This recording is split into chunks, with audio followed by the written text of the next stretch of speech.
Good afternoon, everybody. Welcome back to the beautiful sands of the Praia da Rocha here in Portimão on the Algarve, the south coast of Portugal. The inaugural World Beach Ultimate Club Championships are in full swing now, and we have some mixed pool play.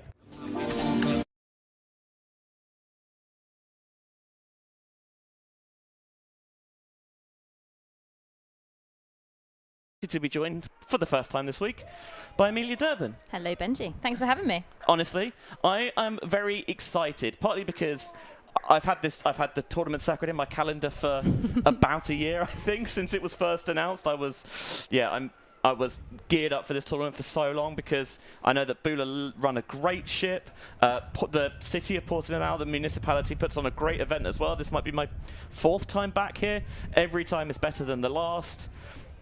And how can you not love some of the world's best beach teams coming out and going head-to-head and toe-to-toe? And we have two European standouts here, the Rangers from Padova up against the UK's Mighty Hucks, who are one of the few clubs, maybe the only club, to have a team in all three divisions. I believe that Mighty Hucks are. I also play for Mighty Hucks in the women's division, and this is my first time in Portimão. So you experienced here. This is my first time. It's great to see Beach Ultimate being put on the map, and also this showcases to me how keen people are to get playing more beach. Yes, 100%. The fact it's, you know, the old mantra, I think it's actually from Field of Dreams, you know, if you build it, they will come. Classic. But it's the whole thing, you know, before this, we wouldn't have an opportunity to play beach at this level on this sort of stage. But, you know, by putting the tournament on, you're giving people something to aim at.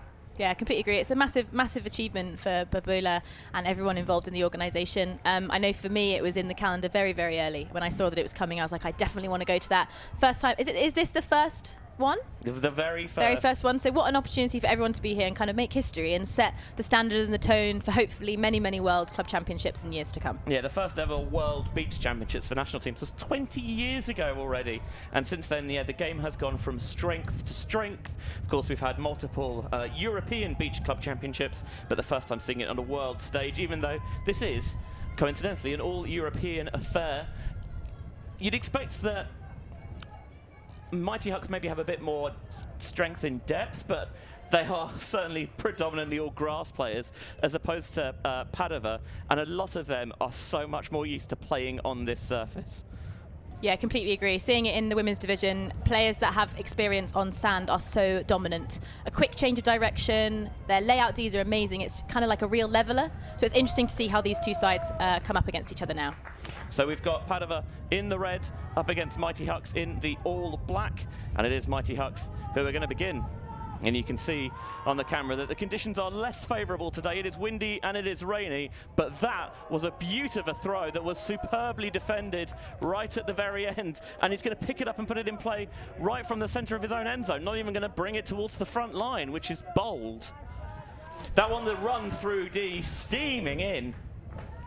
Yeah, a bit of an unorthodox choice to pick it up from the back of the end zone, confident with themselves. And now they might be punished. Josh East looking to break the mark as he knows, sitting it out into space for the bookends. Yeah, fantastic goal there. Josh East to Rachel Naden, two super powerhouses of the UK Frisbee scene. East slightly younger, been playing for many, many years though, on the Clapham O-line now, and Nads just came out of finishing running the GB women's cycle. Built up quite the reputation for themselves, and rightly so. Beautiful offense. Bit of a big huck that was a 50-50, I'd say, in the end zone, but a well-earned first point on the board there from that Hucks O-line. Yeah, you put it out into space, and generally you back Rachel Naden in those sorts of scenarios, Definitely. To be honest. She, you mentioned that we've seen her a lot in the women's division for GB, but of course she's represented GB Mixed at the World Games and was playing Mixed this season for Deep Space, who just casually won Euros. Yeah, double peak, both nationals and UK nationals and European title. Nads also represented GB in the 2019 Beach Euros bronze medal team. Yes, all those many years ago. There's quite a few of them on this team. We've got Erin and Lucy and Ross. They're kind of from that original beach team, so nice to see them back on this surface. Yeah, it was quite a bit of a younger core than GB teams we've seen in the past, especially compared to the single gender outfits. And yeah, bronze medal there was good reward for hard work on the sands of Portimão that week. First time we're going to get a chance to see the Padova O-line. That throws a little bit behind. That's a really sneaky good catch. And now they find the versatile Alberto Girotto. He's adept with both hands. but just a little dish off that time. It's a zone from Hucks from the looks of things, or something a little bit saggy and switchy. That is a very ambitious throw. Tried to scooch it out in front, but it never really had a chance. And Ross Nugent is going to get the opportunity to bring it to the front of the end zone. I mean, he could pick it up from there, but I imagine he'll bring it to the front of the end zone and see if Mighty Hucks can get an early break. He is indeed going to walk it to the front. See the deep strike going there from Steedman down to Butt. Yeah, the big man working in the underneath space that time. Nugent switch passed off there by Padova. It didn't matter because Butt got behind. The throw just asked a bit much of him. You see a lot of that on beach, especially from some of the teams that are more used to playing on this surface. They work smarter, not harder. They switch very proactively. As a deep shot goes, this time they're looking for Giurotto, and he's inches shy. So often he's the one distributing. That time he got deep, he got a step, but he couldn't get the disc. Yeah, interesting here. We're seeing, you know, we were talking about how beach players play a sort of different style. It's looking pretty grassy right now. It is a bit. It's a pretty unsustainable way to play beach ultimate, I think, these big shots, because it just means that people are just doing laps, and it really sucks all the juice out of your eggs, out of your legs. It really does suck the juice out of your eggs. Oh, goodness me. I'm going to start using that now, thank you. Please do. Nugent, Steedman slashes across the front. Nugent didn't want to take the break on, so he finds Butt coming underneath. Sneaks one to Nugent. Cut takes off deep, but Steedman instead is going to power his way towards this sideline. There's the inside break available, but he didn't want to take it on. Instead, he's going to try and sit this one out into space, looking towards the back of the end zone. And it just died at the crucial moment. Great bid from Lucy there. Someone that can really take flight, but just a little bit too much of an ask. It's cutting into a long point now, which for Hucks is a big victory. And often you will see this, I think, on beach, is that if both sides get a turnover apiece, then often the points do prolong because the energy goes so much quicker. And there's a real art to moving and conserving your energy on the sand, which I never managed. Yeah, it's all the way you move, the way you run, even the way you fake. If you fake too big, you end up digging yourself into a hole, which means you're completely off balance when you want to throw a break throw. So it'll be interesting to see what Hucks do here. You noticed that they were doing quite a male-dominant style. So interesting to see if the women can get a bit more involved now. This time it is Butt who slashes underneath, gets the throw out. That's going to pop up, and Charlie, I don't think anyone else touched that. Looked like Charlie was D'ing that. Maybe he was a little bit. Either way, it is going to go back to Padova. Showed too much of the underside to the wind. That is certainly causing a problem. This time the deep shot is bang on the money, and the Italians are on the board. It's a textbook opportunity, textbook showing of how to throw downwind there. Really, really lifted the disc up and let it sailed into that receiver's hand. A great point for Hucks. I genuinely think that is a big defensive win. They have worked that O-line really, really hard, which makes it very, very difficult for them. There you see the floater, and yeah, I mean, it's one of those where you kind of like, okay, I'll go for it, because if someone else touches it, I can rescue this, but in the end they didn't, and that was punished. That's exactly what Padova should be doing. When you see the opportunity for the quick pick and go, you know, if you're set just a little bit in the sand, it's so tough to get going. And I'm going to use this for the first time this week, speaking about how do you work on the beach. The best advice I ever got given for running on sand was don't touch the sand, which sounds really stupid, but if you can use those long strides potentially, be really light on the balls of your feet, don't really get bogged down and sat in, because if you do, it's generating that momentum. Absolutely. It's a real challenge. Brick pull really sailing past that tent. It might be a brick pull if we were on the field behind us as well. It was not great, but you are seeing that it is certainly windier and wetter than it has been at any point so far this weekend. The flags cracking in the background, if I can get my words out properly. That should be a good indication of that. Yeah, we see Sam Hill picking up the disc in that centre hander space. Yeah, young player, but already taking on a big role. Haynes with a little bit of inside-out shape on it. And that's a beautiful throw into the end zone for the score. Hucks O-line getting it done clean. Yeah, Hucks O-line looking a little bit more dominant than that Padova one at the moment. That's a 3-pass hold for them, which means they can get the D-line out. And that Padova O-line probably still catching their breath from the last time. It was Evie with the goal there, with Robbie Haynes with the assist. A prime example of how on beach it's so important to get the disc to the break side. I always say that once you've got it to the break side, you have sort of won, because everyone is always trailing behind. And a lovely, lovely shot down to Evie, streaking into that deep space. I don't even think she necessarily thought she was in, but she is, and there is a goal. We're at 2-1 in this pool game. I mean, that's a great example of I think, actually on any surface, but when you throw to players, you want to throw to them because they're opening them in space, not necessarily because you want to score. If you do that, then generally you find that players will score anyway, but you don't necessarily have to always think about, I've got to throw it, got to lead you all the way into the end zone. If you wait the pass properly, you'll get in there and you'll flow in there naturally. Yeah. Can really hear the wind picking up. I've just come off playing and it definitely wasn't this windy. So interesting to see Padova with the downwind. First team to get an upwind break, I think, is going to be in a very advantageous position. Don't disagree with that as the bid flies through, doesn't get anything and wound up the deep shot, but holstered did Girotto. Now going low into the sand. Was she able to scoop underneath that? Was a good bid from Benuth, but no, not that time. Now Emily Hill picks up. Reset clears out, and Sarah Hawkyard bids, but weasels its way out of her grasp. And Padova again wanting to strike while the iron is hot. Reset back to Girotto.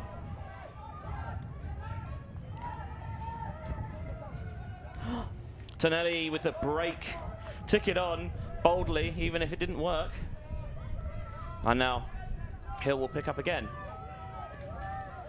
Operating out of a 2-3 set, so horizontal, 3 players downfield, 2 in the handler space, but Tate, despite the bid, watches it touch sand. They're getting themselves opportunities here, even if they're not counting them. I wonder how long they'll be able to do that. Yeah, Hucks doing a good job of really making the Padova offense work, but I think they're going to be frustrated with themselves, as the Padova O-line probably are now. A little bit too many turns. We want to be looking for some clean ultimate here in this pool game. Hucks going to be really having to work hard to get the upwind break. And that's the throw they would back themselves to make, but just did not get any sort of loft and sit on that shot. Really zipped it. There's the enormous wind-up and wrench from Weir, but it went out quickly and never came back in, and is going to surrender all sorts of field position. That's, yeah, the lefty, you've got the backhand out the sideline. If you don't get that outside-in edge on it, and even if you do in this wind, it's a really tough task to keep that in bounds. Yeah, for sure. I think that definitely came out not as they intended there. But Padova, again, this is their O-line. Hucks winning on defense, I would say. If we saw the Hucks O-line, they just slotted one in nicely, but Hucks D-line really, really pushing Padova here. But Padova offense probably not too scared just yet as one goes high. And he got underneath it, but all the way underneath it, and Girotto was more than grateful to see it just land into his grasp. Short, can they punch it into the end zone?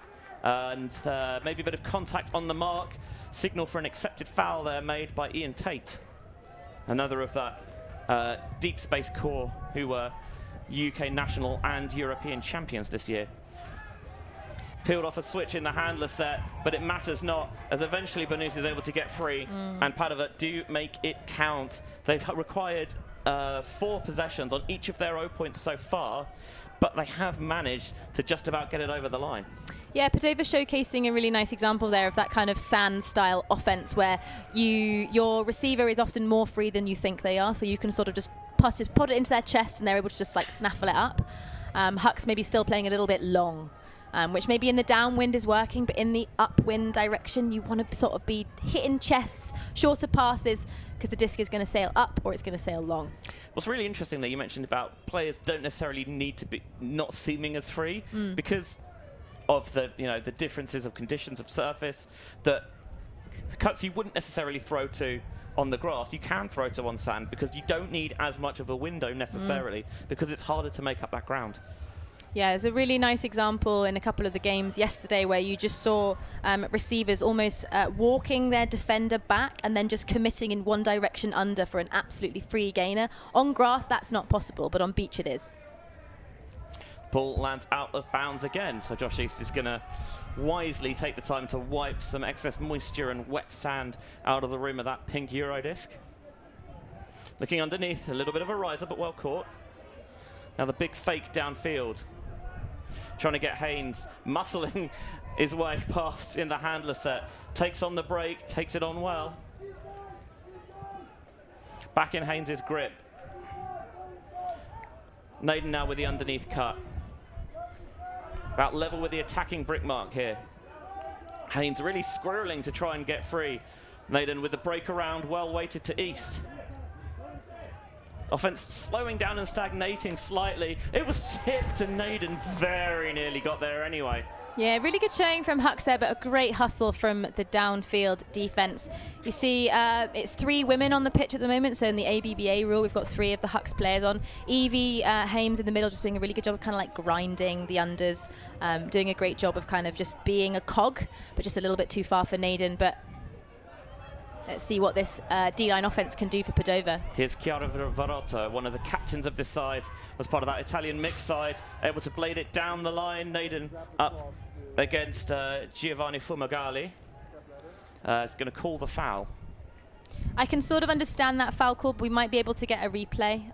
But great bid from Nads there, getting up nice and early. But uncontested foul, so the disc will stay in the hands of Fumagalli on the D-line, hoping to get their first upwind break on this Padova side. You can see the replay there, just a little bit too much contact, but a good showcase of spirit of the game. And now their first break opportunity for all sorts of air underneath that for the break side. That is not a good idea when Rachel Naden's in the area. Yeah, what a showcase of acceleration. Nads is someone who puts a lot of work in the gym, and you can see that there, just floating over the sand, making it look easy.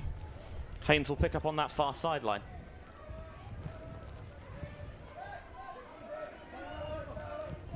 He's just going to walk it back to the spot where it left the field of play, and that's going to necessitate the downfield cutters coming in a little bit. They're sending it deep to East straight away, but the edge takes it out of bounds, and he doesn't get a shot to get it back in bounds either. You can see Robbie there putting his T-shirt over his face. I think he'll be disappointed with that aggressive option. He will, yes. I see what they were doing there with the 2 male matching players, trying to think, okay, we don't necessarily have someone to peel off into that space to maybe get a bigger body down there up against the slightly smaller stature of Josh East, but did not give him a shot at making the catch. Yeah. Short field for Padova. Just a point, it's really starting to rain now. So it's windy and raining, so it's going to be very interesting to see how this game goes on. It's very, very early, only 2-2, and this has been a long point. Yeah, there have been a few slightly arduous points already in this game for these sides. So at least you're at the beach. It's not so bad as they look to sneak it through, but the window closes. East picks up, lays it out into space for Robbie Haynes. Robbie Haynes this time, that's a much better shot. Oh, it pops out of the hand. You feel like that's one. If it was dry, it would have stuck in there, but it wasn't to be. Yeah, I just made a point about the rain, and there it is. But Evie is someone who's really kind of come onto the scene in the last couple of years. And Robbie Haynes with a ridiculous catch block. And then now the layout from... Can't quite see who that is, actually. That's Amelia Edwards there, the number 10 shirt to Robbie Haynes, and that is a goal, but I do believe there's a pick being called. It is a pick. It's going to come back. That's a hell of a play from Edwards, whose star has continued to rise over the past couple of seasons. Yeah, 10 years on the clock for Amelia Edwards. Been playing since year 7 at school. Always kind of been a name that people have known. Just such a dominant youth and now a dominant senior player. This time speared it into East, but he couldn't quite drag that tape. Now looking for the break, and Harms puts the body on the line for the score. That was hard work for Mighty Hucks, and they were playing in the margins a little bit, but they get reward for it, taking a 3-2 lead. Yeah, absolutely. I was going to make a point about Evie Harms there, and then the play continued. But Evie is someone who's kind of really burst on the scene into the last couple of years, and is such a steady, impressive player. I think the first time they played beach, and this might be wrong, so if I'm incorrect, was earlier this year in March. She played with me on the qualification side for the women's division and chose to play mixed. And so impressive, so fast on sand, so aggressive on defense. So a massive, massive shout out to her. Working really, really hard. What I will say, though, I think we had an earlier point where the Hucks D-line won. I think the CUSP, not the CUSP, sorry, Padova D-line won then. Yeah, again, dragging out those offensive points getting the lactic acid to build up in the legs.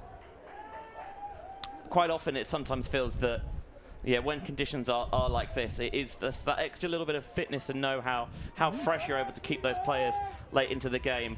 Because 45 minutes, in the grand scheme of things, is not a huge amount of time, but it is really difficult to maintain standards for that whole game long. Absolutely.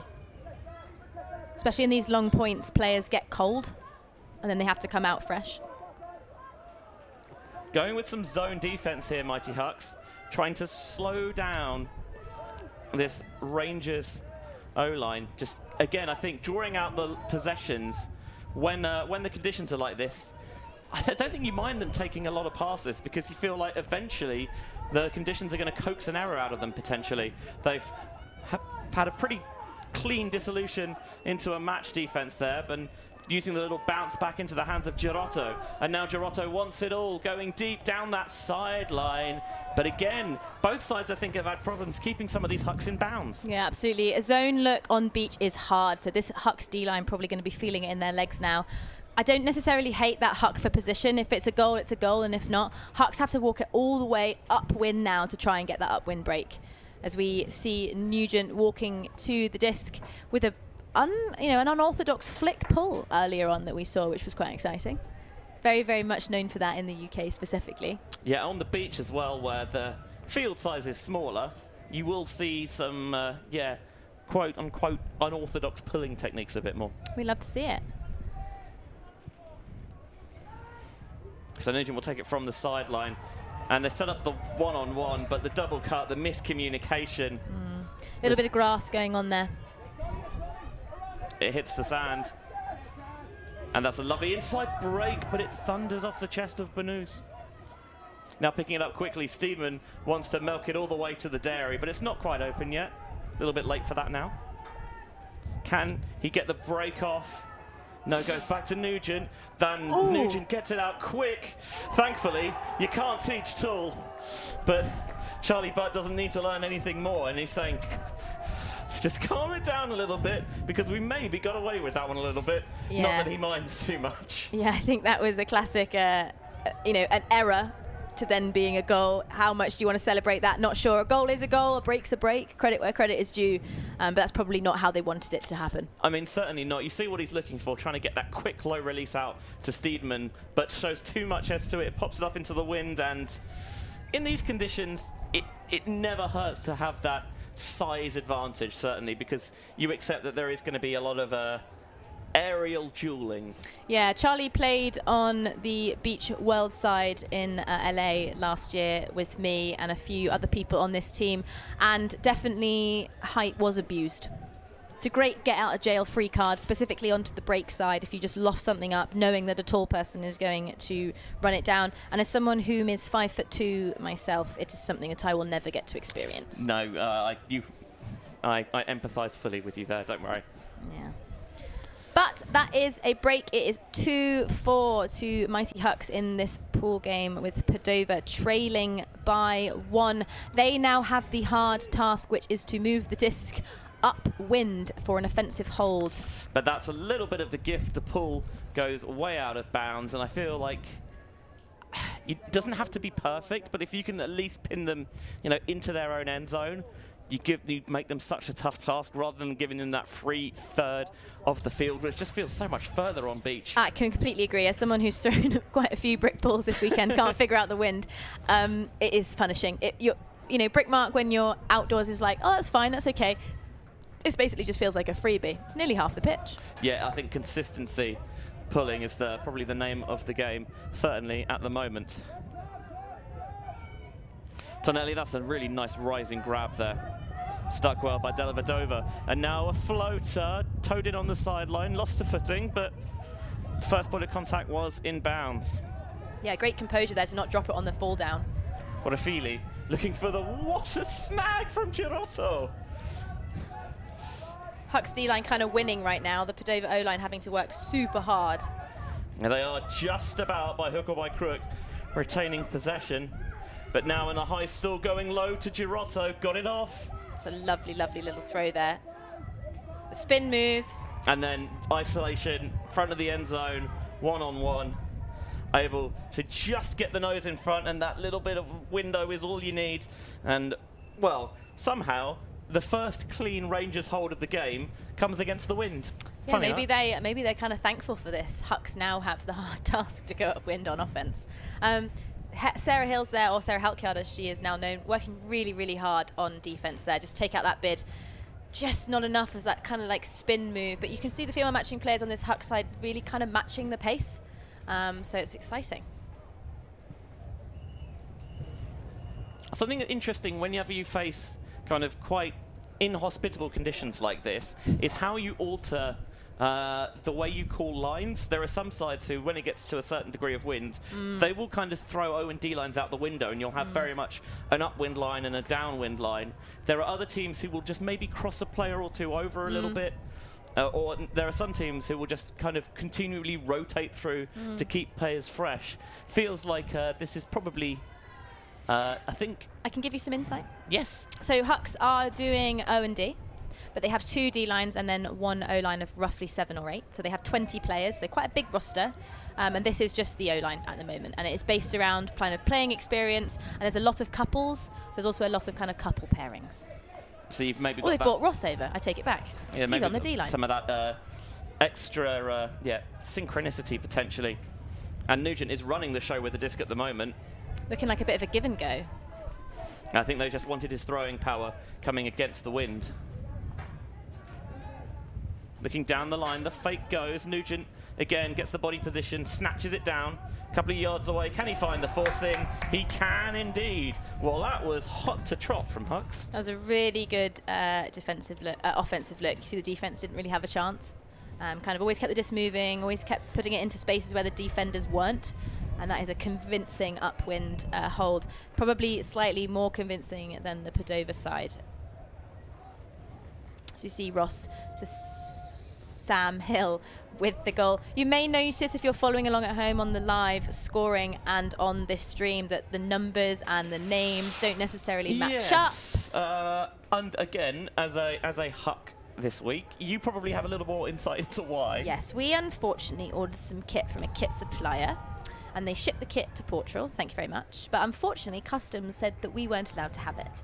Do you know why they said that? Unsure. I think potentially some unpaid invoice, some sort of you didn't pay enough customs fee, not sure. And then our lovely manager, captain, kind of owner of Mighty Hucks, has been sorting it since Saturday. So a massive shout out to Ben Bruin for kind of making it happen. The kit is coming. It's coming today. By 8 p.m. tomorrow we will have lovely matching beautiful kit. I look forward to it.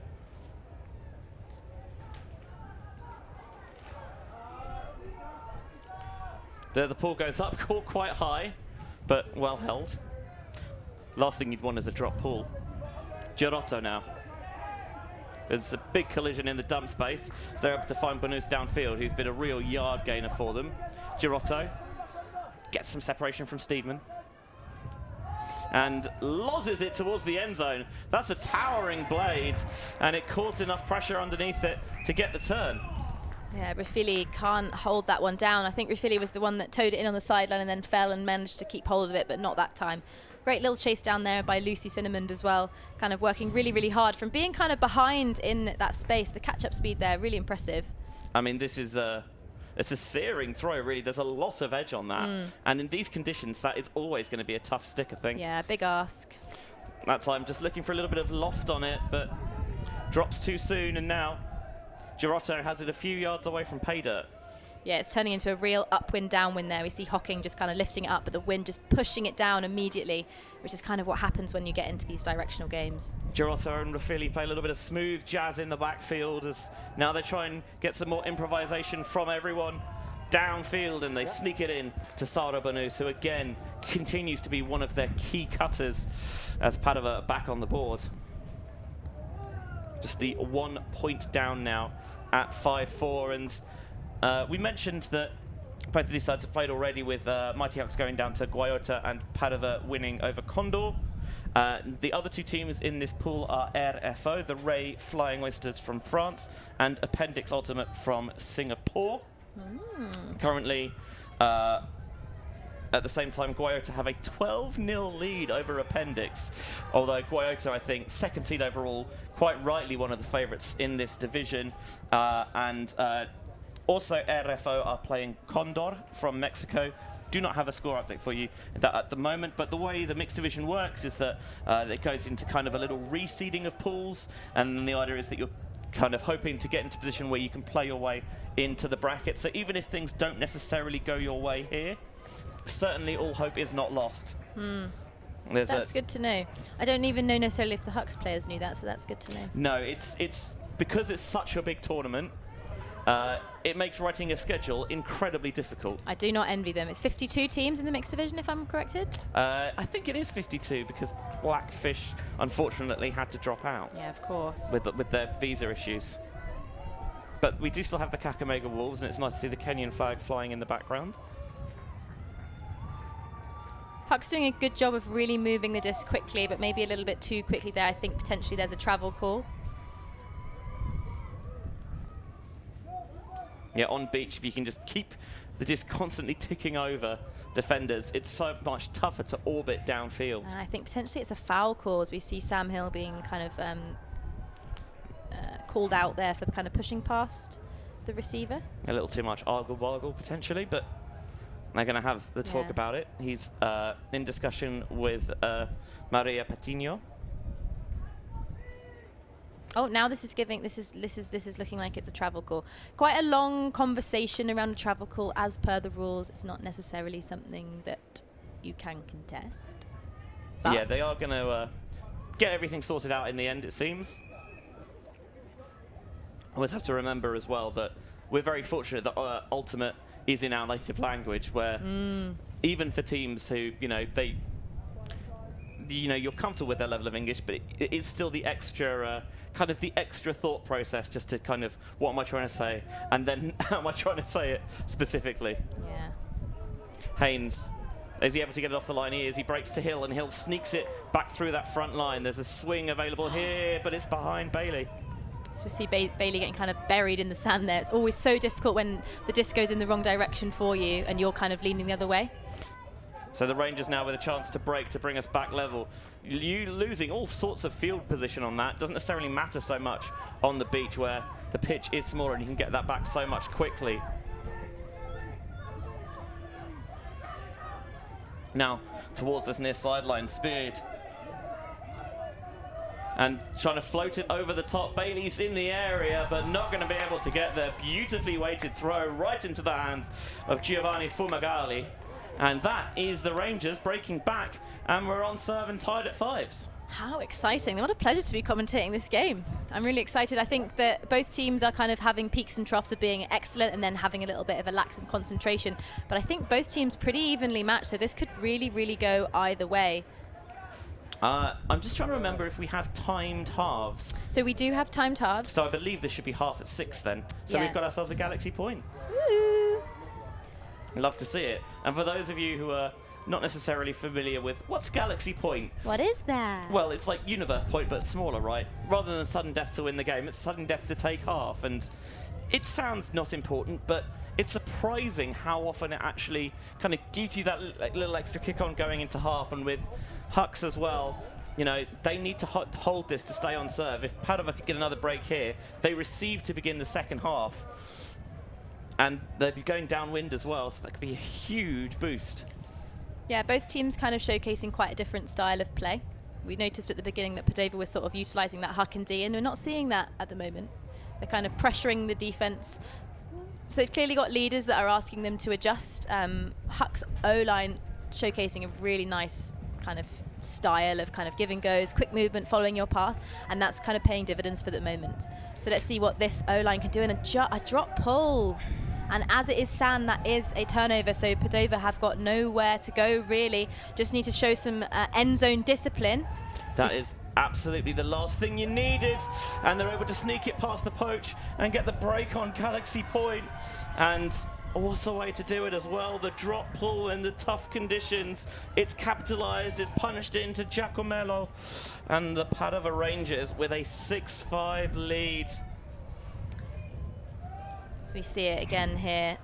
manages to kind of get 2 hands around it, but unfortunately just kind of pops out. Sometimes there's just nothing you can do with a drop pull. I mean, she's in the perfect position for it. You know, she's got a body behind it, 2 hands there. I mean, it's not as if sometimes you see people drop pulls and you think, why are you catching that? You're in not a position, but it's just the worst time for it. Yeah, and everyone's dropped a pull, and it is the most humiliating, upsetting thing, but everyone forgets about it. Speak for yourself. Have you not dropped a pull? D-line? Look, if I have dropped a pull, there's no footage of it. So that didn't happen. Exactly. But it happens to the best of us. It's kind of how you recover that is the most important thing.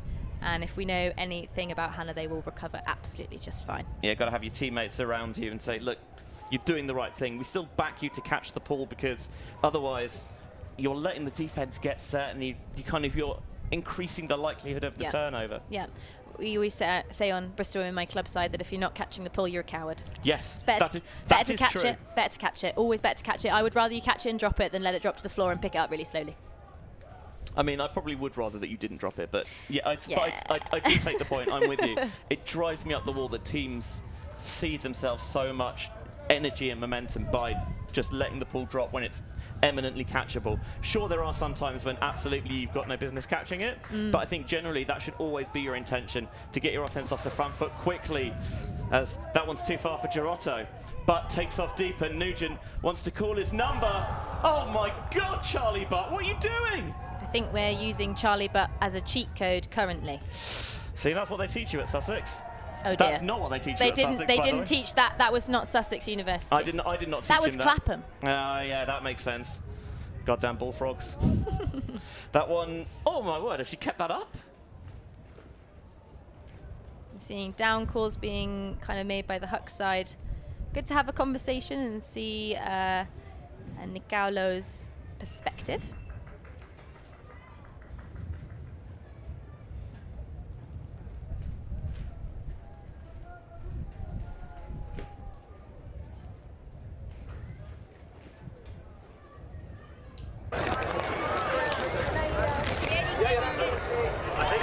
Quite a long conversation potentially going to the sideline, and it is a turnover. The disc has been called down, so Hucks have an opportunity to get that break back up. We saw a really fantastic grab by Charlie Butt, but then an immediate throwaway to take it down. Lisa to Charlie, up the line, disc going high, too high. Ross gets it, but a foul's been called. You're not sure whether there was just a little bit of body checking underneath it. Maybe using the R to get some leverage to get Girotto out of the way. You can see the rain streaming down the cameras. It is, yeah, not ideal ultimate conditions, which is a far cry from yesterday, but don't worry, apparently it is set to blow through after today, so it shouldn't be so bad. Yeah, I'm looking forward to some nice tanning. I must admit, I can't necessarily see anything from there, but that A, that doesn't mean there wasn't, and B, with, yeah, the raindrops on the camera, it is tough. It sort of feels like there's a little bit of Bosch, but it feels like it's coming from both sides there. I think that's a kind of... For me, I think as well that Girotto's probably coming in hot, and he's overrun it a little bit. The call has been retracted, so Nugent on the end zone line with Erin and Lucy into that end zone space. Yeah, I still like Girotto. If you think there's a foul, call it and have the discussion, and if need be, you can, of course, retract it as they did there.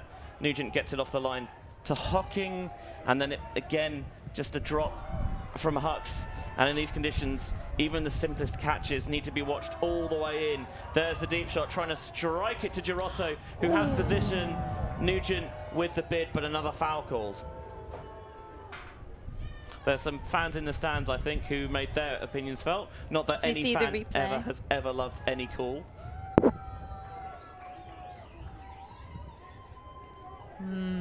Not sure if there was a swipe on the arms as Girotto was going to catch that.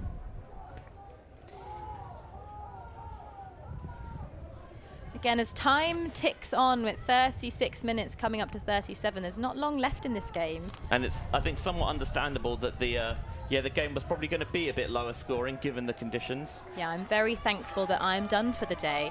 The 6:30 alarm that I had to set to play for 8:30 this morning was very much worth it. What do you mean 6:30 alarm? Set it for 8, go down to the beach, rock up and play. Maybe later on in the tournament. There's a reason I did not qualify. This time, Hucks looking deep again for Nugent, and Girotto gets his own back. Yeah, Nugent and Girotto having a bit of a fight off here.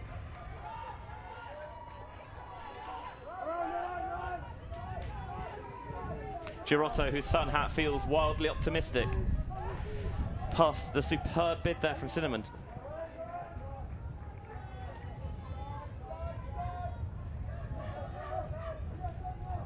Isolates that strike cut well. Baroni going back into the handling set for Tonelli.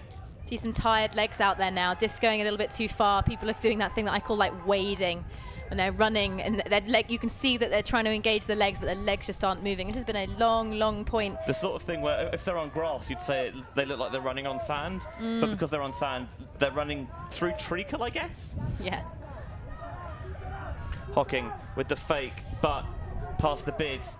I thought he might have had the opportunity to take advantage of some break side spaces. Hocking shoots it through, but didn't shoot it through early enough. And if the inside doesn't go early, you do leave yourself open to that threat. Tossed forward for the laying out Benoot. The Hucks D-line working really hard, but credit where credit is due to this Padova O-line, really grinding the unders with some really, really close shoulder match D. Was a lovely break to get it off the line, and now again, but bids but doesn't get there.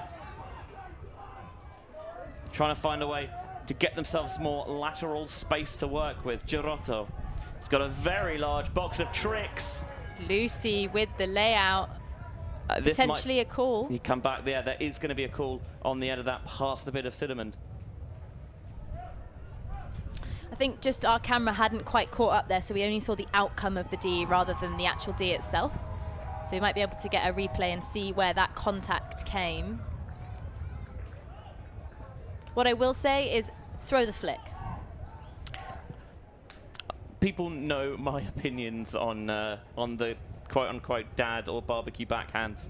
I hate them. And if you're Girotto, if you don't want to throw the lefty flick, that's fine. I know you can throw a righty backhand. I've seen it on numerous occasions.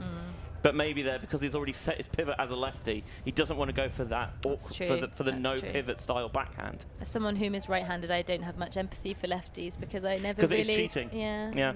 It is cheating, I'm sorry. I don't actually advocate the day that we before see a full gets team me. of lefties will be a great day. As that flies all the way through, and Butt comes steaming in to get the block. This point is a real meat grinder. Yeah, it's a massive victory for the Hucks D-line to kind of slow down the Padova O-line. But what I will say is that Padova are kind of up, and so ideally they either wanted to make this a quick O point, and so they could get their O-line out and then go again. But right now this is just sloggy.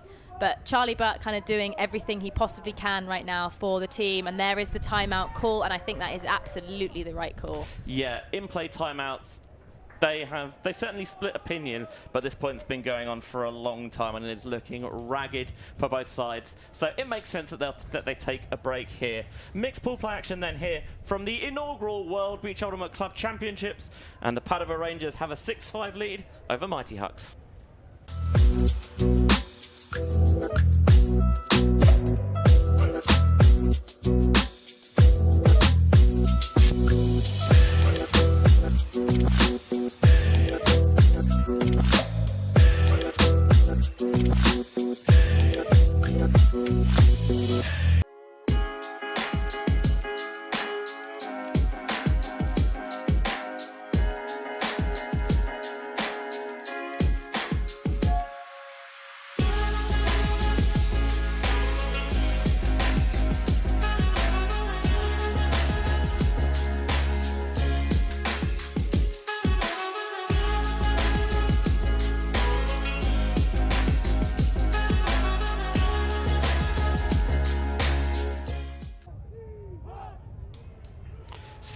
Then, the Rangers from Padova in Italy taking on Mighty Hucks from the UK.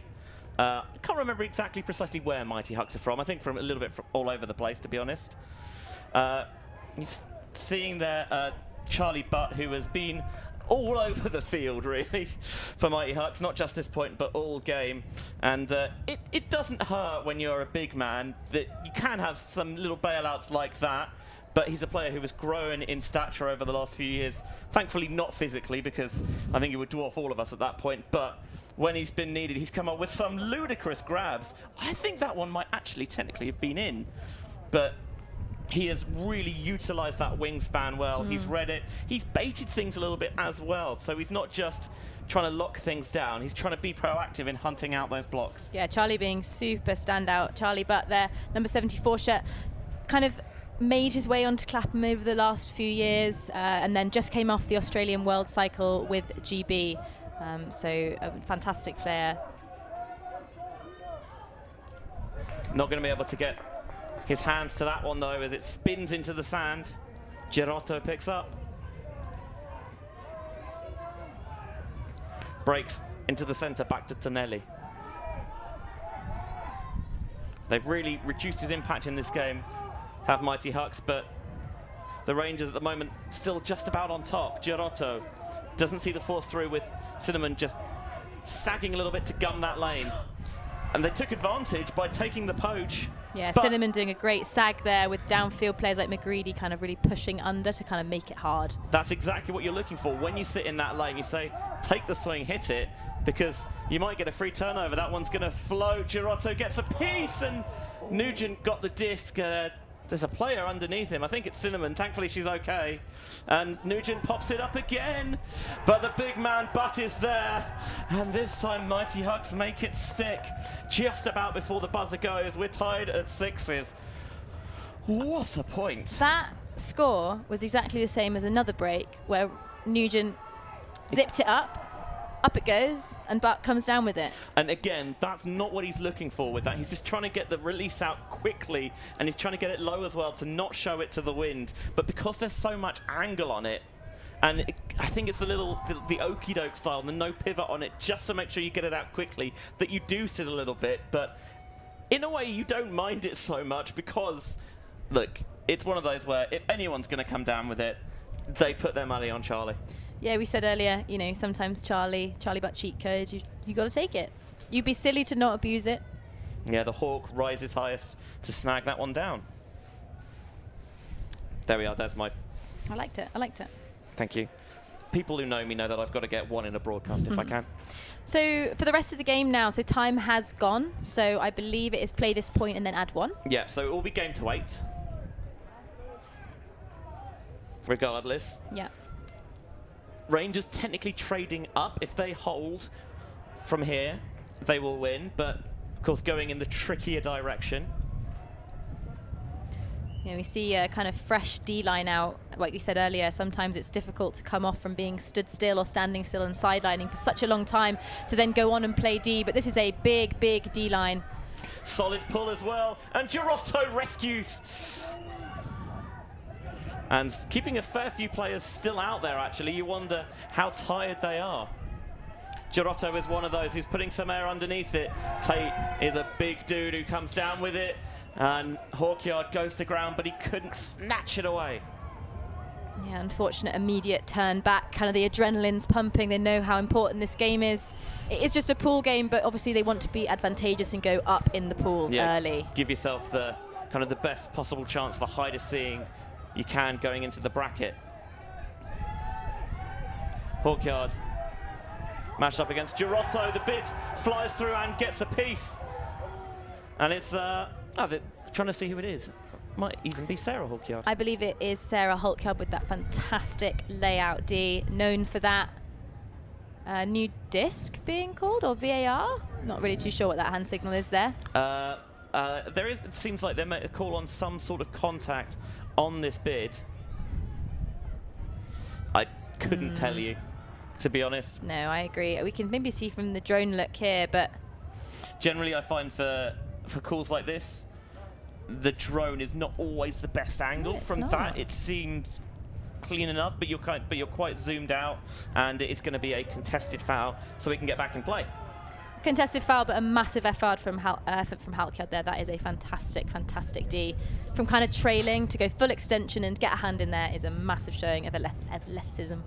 Yeah, that's what she was known for when she was in the women's division with Iceni, and now, of course, playing in the mixed division with Deep Space. Yeah, absolutely. Super, super speedy. I believe we've got an injury call, or Nope. Just a little bit of crumb or something on the pitch, a rock or something sharp being taken off by Tate there. So conscientious of him.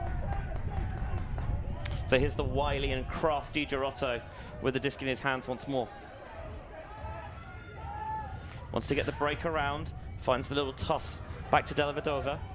And now Girotto opening up, looking deep, and that's a superb reception there by Baroni. Hawkia tried to undercut it, but Baroni read it well, trusted her read, and you've seen so many players come unstuck in that respect so far this weekend, but not that time.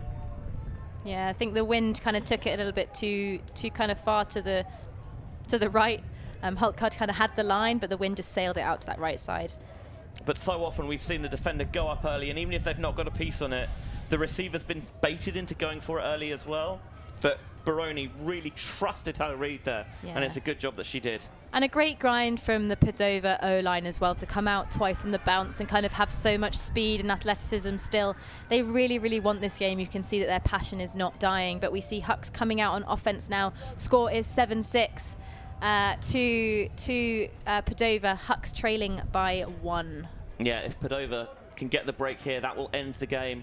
For Mighty Hucks, you need to score going into the win and then break on Universe, which, you know, easy. Easy peasy.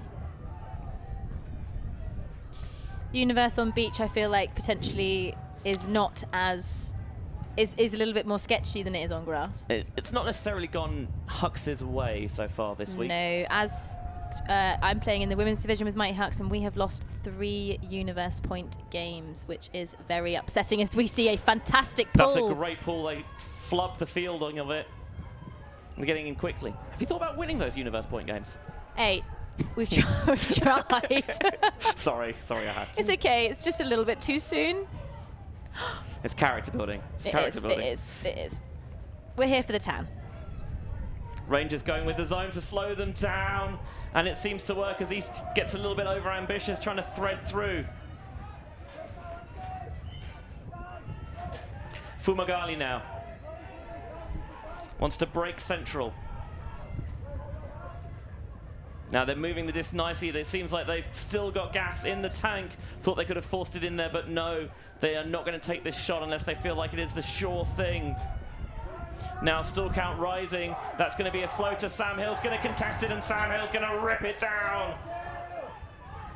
The young starlet for Hucks maybe got ahead of himself a bit. We're seeing quite a lot of this kind of immediate cool play to then an immediate kind of throwaway.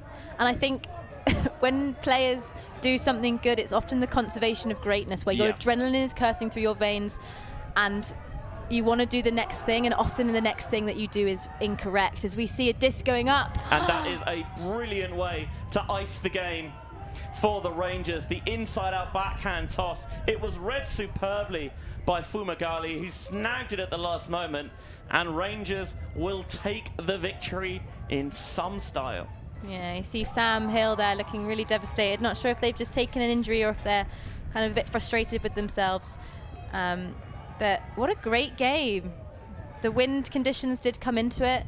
Kind of a run of breaks. Saw some fantastic plays from the Hucks D-line.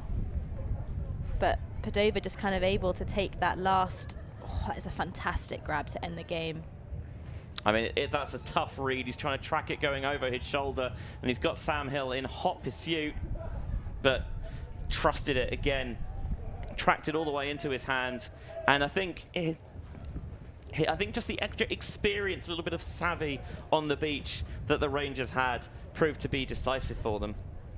Yeah, I think both teams started playing grass and adjusted super, super well, but an unfortunate loss for Hucks. I think they're going to be really disappointed with that.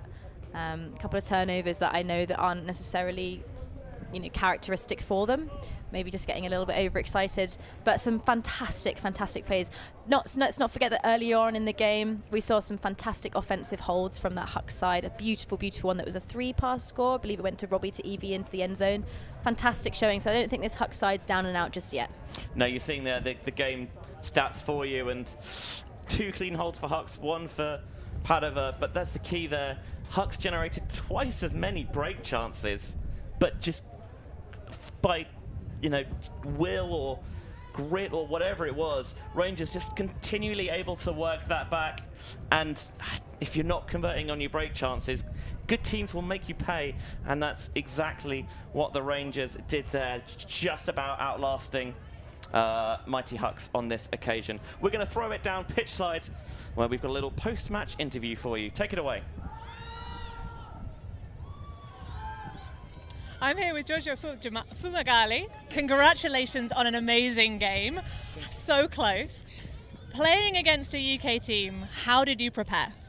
So actually, we know they were physically stronger and more athletics and having greater acts. So we try to avoid that stuff and try to let them hack only in the bad situation of the field and try to use this at our advantages. I think maybe it worked, and hopefully to let them play upwind so we can play a little bit of the zone, and that paid out. So normally we see Padova on grass. How is it for you playing on beach? Actually, we love playing on beach, even though we don't do it very often. So we play 1 week ago in the Italian Big Championship, and it was our preparation tournament, as well as Paganello, but it was really a month ago. So we are not really in beach game already. So we are waiting to build connection and build movement on the beach. Well, it certainly looked like it's all coming together. But what's your favorite thing about being at this World Championship? Right now, the sun that yesterday was here, but yeah, it's a really big challenge to be here and face people from all over the world, see different stuff, see different approach to the game, warm-ups, and different play style. So that's really incredible. Nice. And any messages for your fans back home? Keep watching. Thank you very much. Good to Thank you for so next. much. Thanks, Hanny. There with Giovanni Fumagalli, 2 goals and a block, and what is a very good win here for the Padova Rangers over mighty Hucks, 8-6 final score. Keep your eyes peeled and tuned to ULTI.TV. We've got a little bit of a break next. We return at 3:30 local time, so that's in just under an hour and a half away, with women's division action. Casetes from Spain up against Salaspils from Latvia. Hannah Pendlebury and Jamie Rabbit's in the booth with you for that one, and then Goyota versus Condor later, and bringing some open power pool action to end the day. Thank you so much for watching the coverage of the world first World Beach Ultimate Club Championships for Amelia Durbin. Benji Rees, we'll see you on the other side.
Thanks.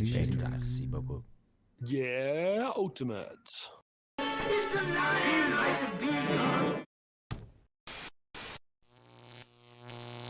ULTI.TV.